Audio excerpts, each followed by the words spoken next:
United States Director of National Intelligence Tulsi Gabbard has come out and said that the United States directly funded gain of function research at the Wuhan laboratory in China. And while those of us who have been paying attention have known this for a very long time, I'd say it's very refreshing that somebody so high up in government somewhere is finally admitting it. Let's get right into it.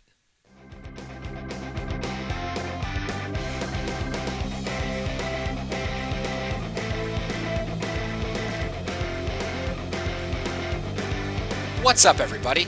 Welcome back to a brand new episode of Jonny Says So, episode 42.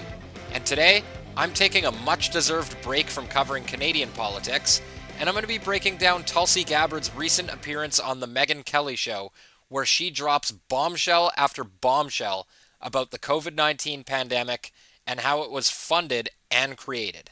But before we get right into it, if you're new here, make sure you smash the like button and most importantly, subscribe to the channel.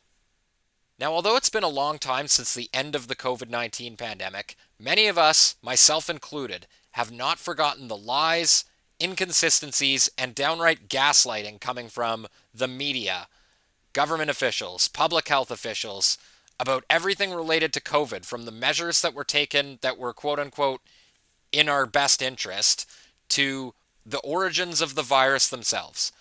Now, Tulsi Gabbard is one of those people who have always been speaking out about this, and her interview with Megyn Kelly was amazing. So I want to focus just on the part where she talks about COVID-19 and the lab leak theory. On the subject of documents that we'd like to see but haven't, COVID and its origins. I'm sure you saw that just before we sat down tonight, the Chinese State Council Information Office, I don't even want to know what that is, but it sounds bad. They have determined that COVID came from us, that it's more likely than not that COVID originated in the United States and not in China. I'm wondering whether you have any dispute with that based on what you've seen over here. The intelligence community has been responsible for trying to figure out, in part, how this thing started. Now, this is part of plausible deniability, because if any of these countries or officials get exposed, they can all point the finger at each other.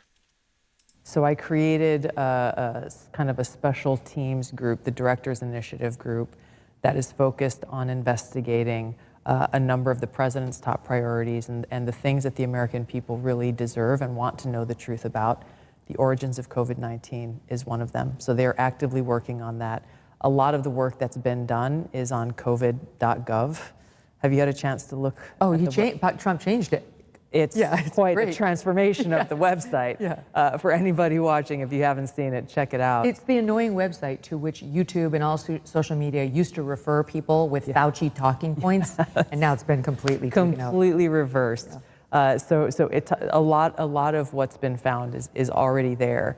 But the thing that we are working with Jay Bhattacharya, the new NIH director, on with, as well as Secretary Kennedy, is looking at the gain of function research that in the case of the Wuhan lab, as well as many of these other biolabs around the world, was actually US funded and leads to this dangerous kind of research that in many examples has resulted in either a pandemic or some other major health crisis. Well, let me ask you specifically, because we already know that EcoHealth Alliance was partnering with this Wuhan lab to do gain of function research. That's right. We just have never been able to have somebody say, it was that exact experiment that led to this COVID bug. But have we gotten there? What's the new thing that you're digging in on? We are. What Megyn Kelly says there is true. There's no quote-unquote smoking gun, but if you just use your brain and you think about it logically, like look at this here, guys. This is an article from 2015. Engineered bat virus stirs debate over risky research. And they do have an editor's note in here from March 2020. We are aware that this story is being used as the basis for unverified theories that the novel coronavirus causing COVID-19 was engineered. There is no evidence that this is true. Scientists believe that an animal is the most likely source of the coronavirus. Well, as we know now, guys, that has aged like milk. So the article goes on to say that an experiment that created a hybrid version of a bat coronavirus, one related to the virus that caused SARS, has triggered renewed debate over whether engineering lab variants of viruses with potential pandemic potential is worth the risks. In an article published in Nature Medicine on the 9th of November 2015, scientists investigated a virus called SHC-014, which is found in horseshoe bats in China. The researchers created a chimeric virus, which means multiple viruses melded into one, made up of a surface protein of SHC-014 and the backbone of a SARS virus that had been adapted to grow in mice and mimic human disease. The chimera infected human airway cells, proving that the surface protein of CH014 has the necessary structure to bind to a key receptor on the cells and infect them. So that's it, guys. Like, what good could possibly come of this? We are working on that with Jay Bhattacharya and look forward to being able to share that, hopefully very soon. Okay. That specific link. Correct, between the gain of function research and what we saw with COVID-19. I mean, that would be extraordinary because just so the audience knows, if that's true, if it was Peter Daszak's research with the Wuhan so-called bat lady that caused this pandemic, then we did fund it. Then Anthony Fauci helped fund the pandemic. The thing that he denied over and over and over to Senator Rand Paul's questioning. That's right, under oath.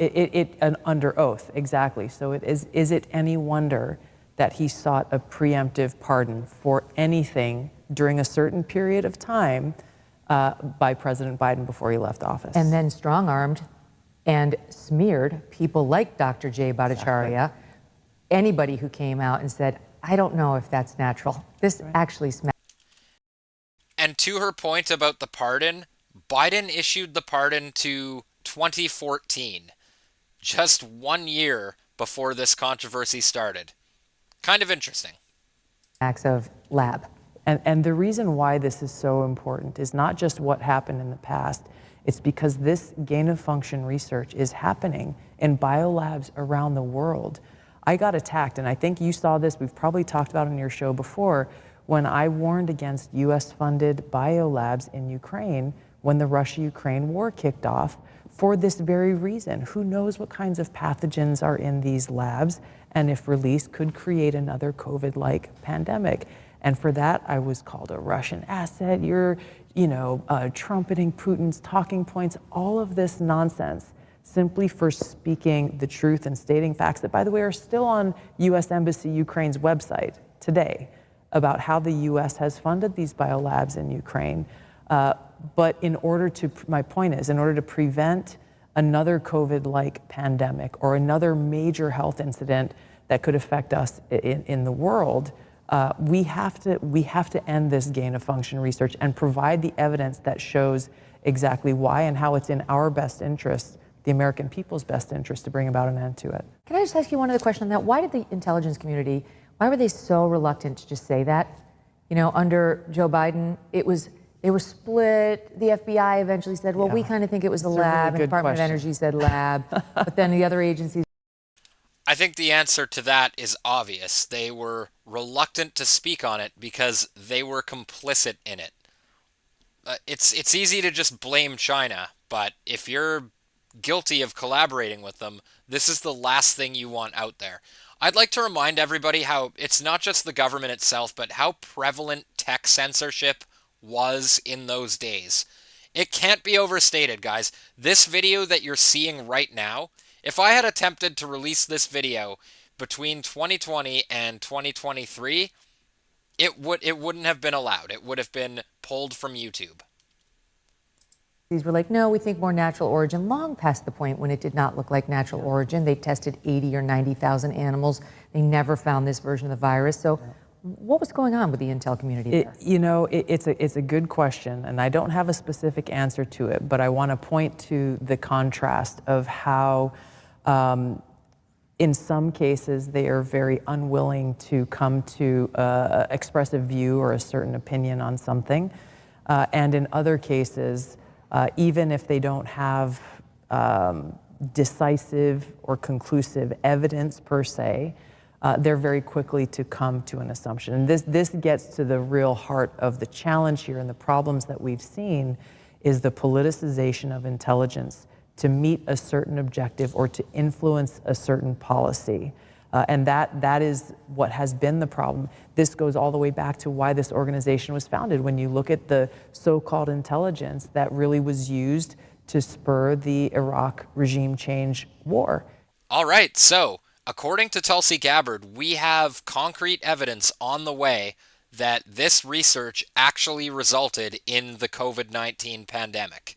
It's a pretty explosive accusation to throw out there, so it sounds to me like there might be some weight behind it, in my opinion at least.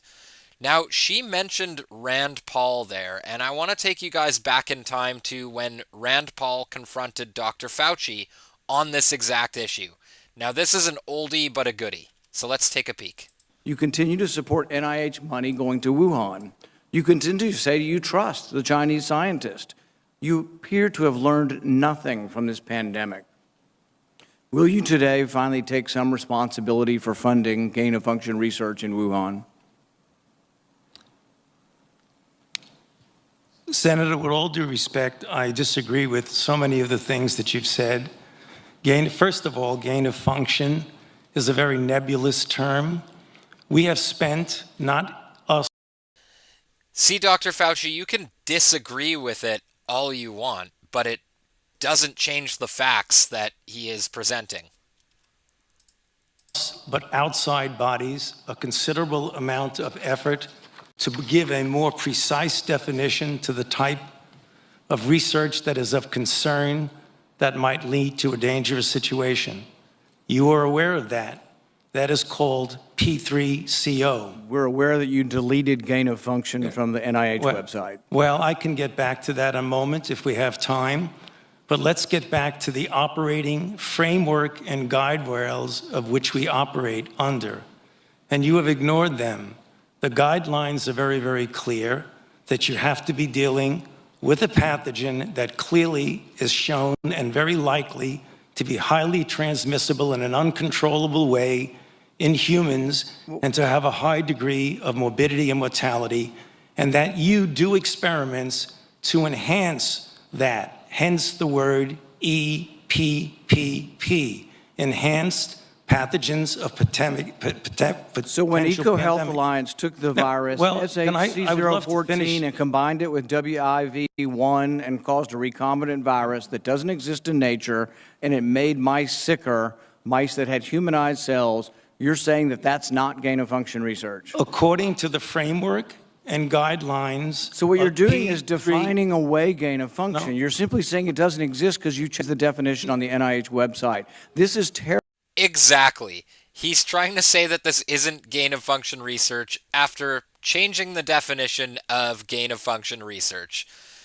I don't know about you guys. Let me know in the comments, but I would like to see prosecutions for all of these people. And unfortunately, guys, this is not just an America-China problem. Canada might very well be implicated in this as well. So you guys might remember this story. Chinese researcher escorted from infectious disease lab amid RCMP investigation. That's right. Public Health Agency of Canada describes it as a possible, quote, policy breach. No risk to Canadian public. Now, they've never come out and said that this has any relation to gain-of-function research or coronavirus specifically.